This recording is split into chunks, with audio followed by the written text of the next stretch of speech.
Yet again, I have a brand new favorite Marvel movie. And of course, it's Joss Whedon's 2012 epic crossover event, The Avengers. And even though this was an ensemble cast, it kinda felt like an unofficial Natasha Romanov movie, because most of the notable emotional beats of the overall narrative belong to her. So I gave her the thumbnail too.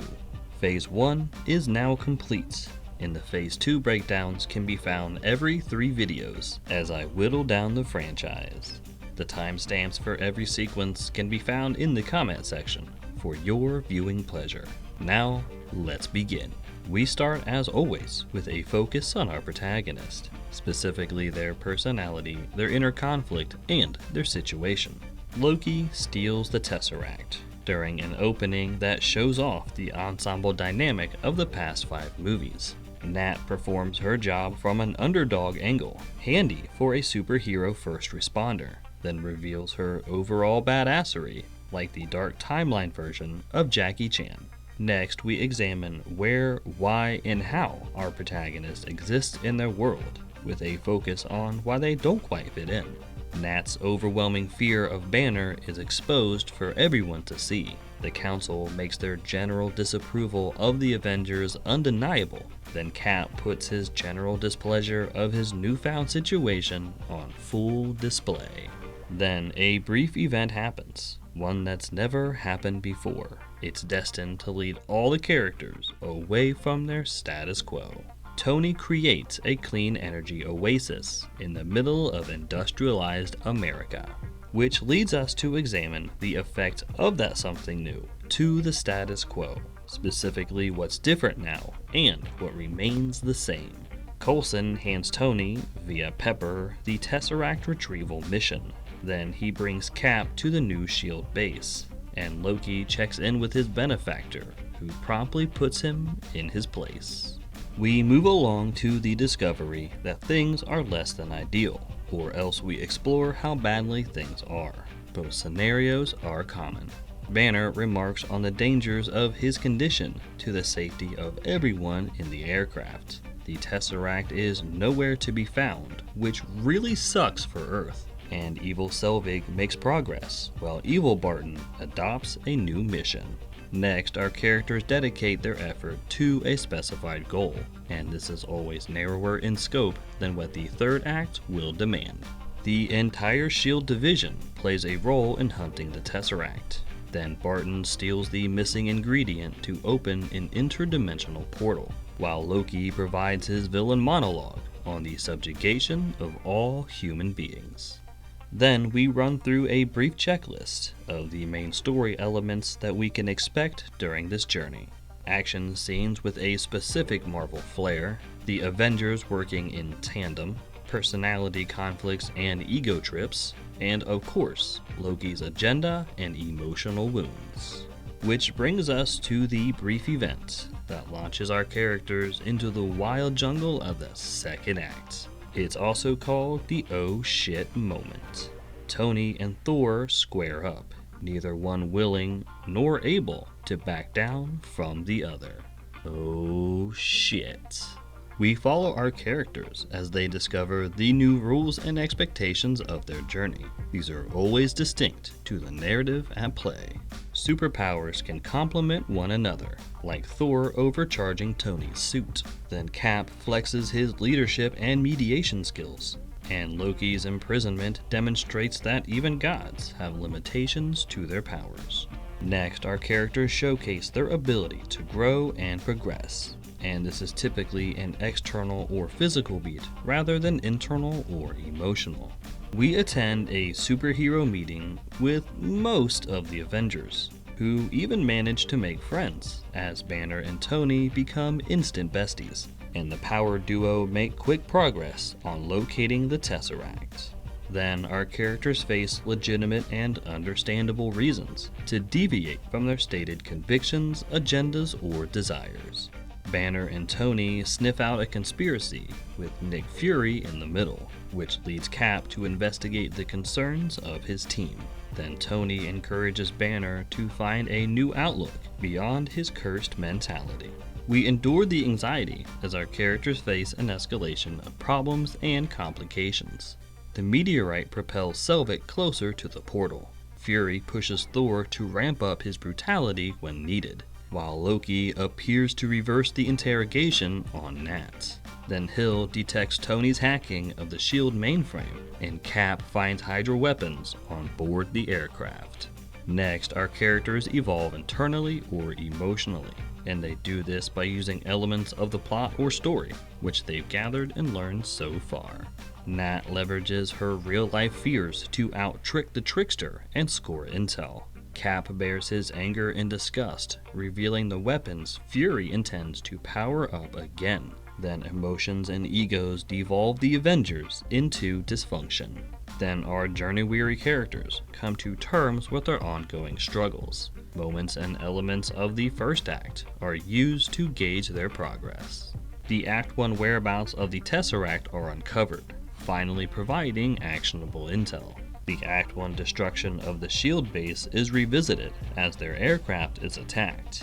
Then the Act 1 standoff between Nat and Banner plays out a little differently this time, which results in a brief event that strikes at our protagonist's core conflicts.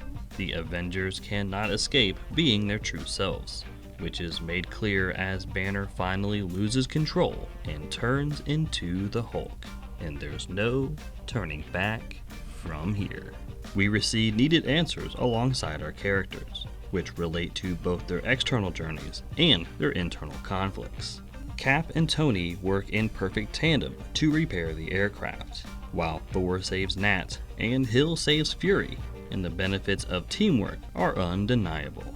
Next, our characters complete their narrow scope objective, yet discover that their victory is shallow or altogether meaningless, and must complete a wider scope objective. S.H.I.E.L.D. manages to stop Banner's rampage, but they lose him as he falls to Earth. Then Cap and Tony almost fix the airship, but coordination is needed to finish. While Barton frees Loki from the cage, but Nat prevents him from following any more evil orders. Then our characters face an existential conflict that wounds their sense of self and identity or their physical journey. Loki demonstrates how far he's fallen as he monologues with Thor. Then Coulson, the arguable heart of the franchise, is murdered, while Tony keeps the airship in the sky. We celebrate with our protagonist in light of an undeniable win, which is always related to the rebirth in some way. The attack ends as Loki escapes, leaving the survivors be. Coulson's death pulls the group away from their frustrated occupations, and it's revealed that the Hulk might have aimed his descent to save lives. Next, our characters suffer a grand loss. This is always connected to their newfound inability to quit their journey. Barton struggles with his actions while turned to evil, while Nat prepares for war now that the fight is personal. Tony realizes he accidentally gave Loki the perfect endgame stage, and the Avengers all become felons and fugitives of the United States military. Then we experience a thematic freefall, as the main story elements are ramped up and thrown into upheaval. Hill sniffs out another one of Fury's deceptions. The Tesseract defends itself from attack. Loki and Tony dance around, yet diva monologue their objectives. Then Tony upgrades his suit to match the new Avenger dynamic, which forces us into a brief event that robs our protagonist of seemingly any hope of success. The interdimensional portal opens, and the army launches its invasion. We watch our characters realize that they cannot return to their first act selves, and they turn to face the wider scope objective. Thor faces off against Loki, and naively appeals for reason, while the Avengers engage the attacking, swarming army. Then a mechanical dragon mini-boss enters the fight, which quickly deploys an infantry as the invasion ramps up. Next, our characters use the major swings of the story and their personal journeys to move towards the climax. Cap again flexes his patriotic leadership in the face of impossible odds. The Avengers assemble as a cohesive unit, Then more mechanical dragons enter the fights as Marvel tries to outdo itself with the scale of this third act, which allows plenty of target practice for each superhero to play to their individual strengths. Then the final confrontation plays out between our protagonists and characters against the antagonistic force.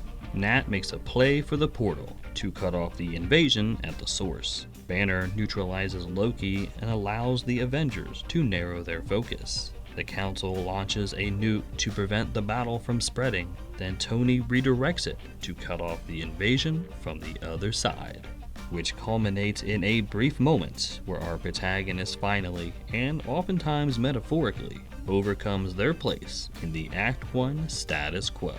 Tony flies the nuke into the portal with the understanding that he might be sacrificing himself for the team. We experience the direct aftermath of the climax. This can give our characters a moment to reflect on the situation, or else wind down the action with a coda. The nuke destroys the mothership, and the invading army deactivates, pretty much exactly like Independence Day.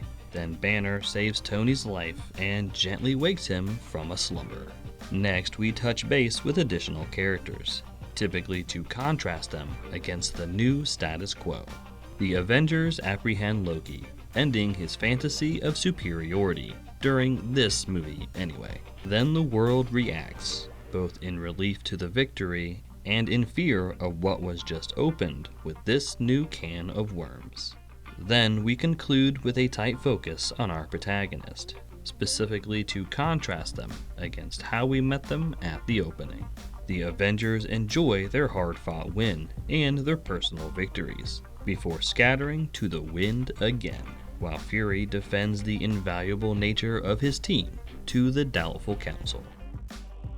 And there you have it. Joss Whedon's 2012 MCU crossover collab, The Avengers, adheres perfectly to the 29-point story structure every step of the way, and it demonstrates the importance of an internal arc for ensemble films, specific to the group dynamic. Now, let's move on from superheroes trying to survive on the battlefront to cowboys trying to survive in the untamed West, with a deep dive into one man's deteriorating heartbreak.